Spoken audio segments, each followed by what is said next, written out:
ओम शांति। 17 दिसंबर 2024 की मुरली से विशेष पॉइंट। तो पहला पॉइंट है, मीठे बच्चे, तुम बाप के पास आए हो अपना सौभाग्य बनाने। परम सौभाग्य उन बच्चों का है जिनका ईश्वर सब कुछ स्वीकार करता है। अर्थात बाबा आए हुए हैं हमें अपनी मुरली के माध्यम से ज्ञान देने, और उन मुरलियों में ही बाबा हमें हमारे जीवन से जुड़ी हुई हर समस्या का समाधान बताते हैं। बाबा हमें ये भी बताते हैं कि हम अपना भाग्य कैसे कितना ऊंचा बना सकते हैं अगर हम चाहें तो। बाबा की मुरली के अनुसार अपना जीवन जिए, और जैसे जैसे हम बाबा की मुरली को फॉलो करते जाएंगे अपने जीवन में, वैसे वैसे हमारा भाग्य बहुत ऊंचा बनता जाएगा। हम सौभाग्यशाली बनते जाएंगे। और परम सौभाग्य उन बच्चों का है जिनका ईश्वर सब कुछ स्वीकार करता है। तो हम तो परमात्मा के बच्चे हैं। जब बाबा हमें स्वयं आया हुआ है गाइड करने कि बच्चे ऐसे ऐसे करो, तो बाबा हमारा कैसे नहीं सब कुछ स्वीकार करेगा अगर हम बाबा की इच्छा के अनुसार अपना जीवन जिएंगे।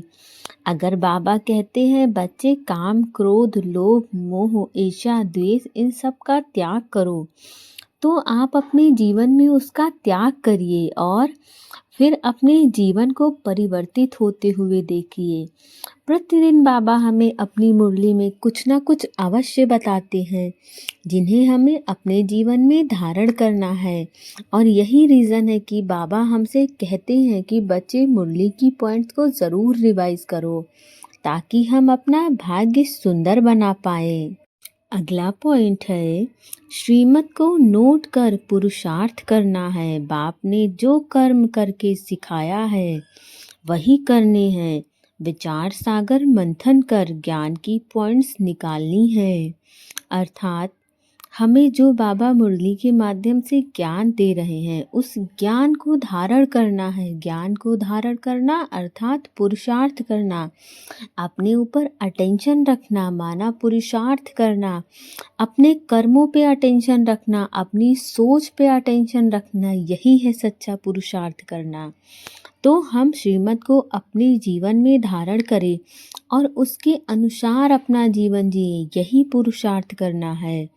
फिर बाबा ने जो हमें कर्म करके दिखाया है, ब्रह्मा बाबा ने अपना जीवन जैसे जिया है वो हमारे लिए एक उदाहरण बन गया है। हमारे जीवन जीने के तरीके के लिए एक एग्जाम्पल बन गया है कि कैसे बाबा ने अपना जीवन जिया। स्वयं ब्रह्मा बाबा ने बाबा के कहे अनुसार अपना सब कुछ छोड़ दिया और फिर बाबा के अनुसार अपना जीवन जिया। वैसे ही हमें करना है जैसे ब्रह्मा बाबा ने किया, उसी अनुसार आप भी अपना जीवन जिए और वही करें। विचार सागर मंथन कर ज्ञान की पॉइंट्स निकालनी है। अर्थात मुरली को 2 से 3 बार पढ़ें, या फिर अगर आप पूरी मुरली नहीं पढ़ पाते हैं तो मेरा वीडियो सबसे सरल उपाय है आपके लिए कि बहुत छोटा होता है और उसमें जो ज्ञान बाबा ने दिया है, जो वरदान देते हैं, जो धारणा के लिए सार देते हैं, मैं उन्हीं को डिस्कस करती हूँ और प्रतिदिन डिस्कस करती हूँ। तो ये बहुत सरल माध्यम है। आप इसको 2-3 बार सुने और उसके बाद ये आपको प्रतिदिन याद रहेगी। उसे आप अपने जीवन में धारण करें। जब भी आपके दिन में दिनचर्या में कोई ऐसी स्थिति बने तब आप बाबा के ज्ञान को वहाँ पर अप्लाई करें और देखिए आपको सफलता अवश्य मिलेगी। इसीलिए बाबा कहते हैं कि बच्चे मेरी मुरली से पॉइंट्स निकाल के उसका मनन चिंतन करो और फिर आप देखो ना जाने कितनी ऐसी समस्याएं होती हैं जिनका हमें बहुत समय से समाधान नहीं मिलता है, और बाबा की मुरली ही है कि हमें उसका समाधान भी दे देती है। इसलिए बाबा की मुरली हमें इसलिए नहीं पढ़नी चाहिए कि बाबा कह रहे हैं, बल्कि हमें इसलिए पढ़नी चाहिए क्योंकि ये हमारे जीवन की हजारों समस्याओं का समाधान देती है। आप थोड़ा सा अपना स्वार्थी होकर इस मुरली को पढ़िए कि आपके जीवन को कितना सुंदर बनाती है। अगला पॉइंट है, अपने आप से प्रण करना है कि हम बाप की याद में ही भोजन खाएंगे। तुम ही से बैठूं, तुम ही से खाऊं, ये वायदा पक्का निभाना है। अर्थात आप इस बात को वाकई प्रण कर लीजिए कि बाबा की याद में खाना खाइए और बाबा की याद में बना हुआ भोजन खाइए। अगर आपके घर में कहीं खाना बन रहा है, आप नहीं याद कर पा रहे हैं बाबा को, तो बाबा का एक मीठा सा गाना लगा दीजिए। जहाँ आपके यहाँ भोजन पक रहा है, बाबा की याद उसमें स्वतः मिक्स हो जाएगी और आपको नहीं पता है कि बाबा की याद में बना हुआ खाना खाने से कितनी शक्ति आपके अंदर भरती है। आपकी बुद्धि क्लियर रहेगी, आप अपने डिसीजन बहुत ही दृढ़ता के साथ ले पाएंगे। आप अपनी चीज़ों पर बहुत अटल रूप से टिके रहेंगे।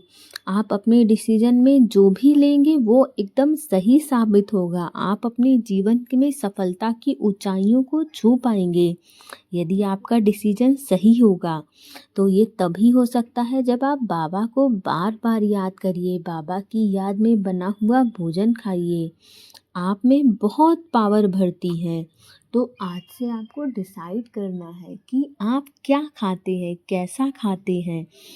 आपको वैसे ही खाना है और फिर आप अपने जीवन में चमत्कार देखिए।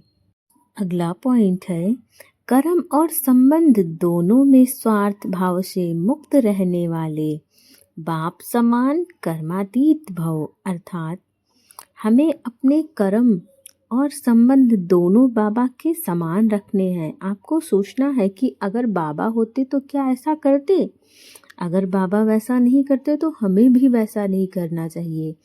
कहीं ना कहीं जो माया हमें हराती है वो हमारे कर्मों में ही हराती है और हमारी सोच में हमें हराती है। हम हार जाते हैं।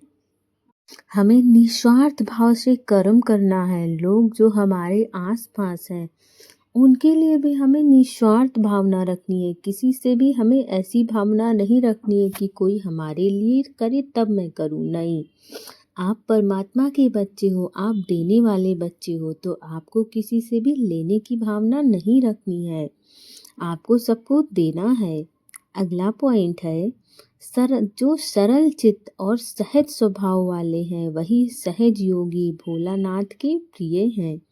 अर्थात हमें अपने स्वभाव को, अपनी सोच को बहुत सरल रखना है, बहुत सहज रखना है। बिल्कुल भी हमें इस भावना को नहीं रखना है कि नहीं जब ऐसा होगा तभी मैं करूँगा। जब आपकी सिचुएशन जैसी हो वैसी सिचुएशन को आप डील करिए। किसी चीज़ में ज़िद्दी नहीं बनना है। बाबा का कहने का तात्पर्य यही है कि आप अपनी सोच को बहुत सरल रखिए।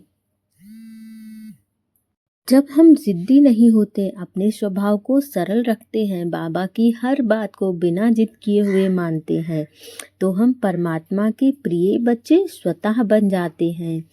तो आज बाबा ने ये भी बता दिया कि आप उनके कैसे प्रिय बच्चे बन सकते हो। ओम शांति।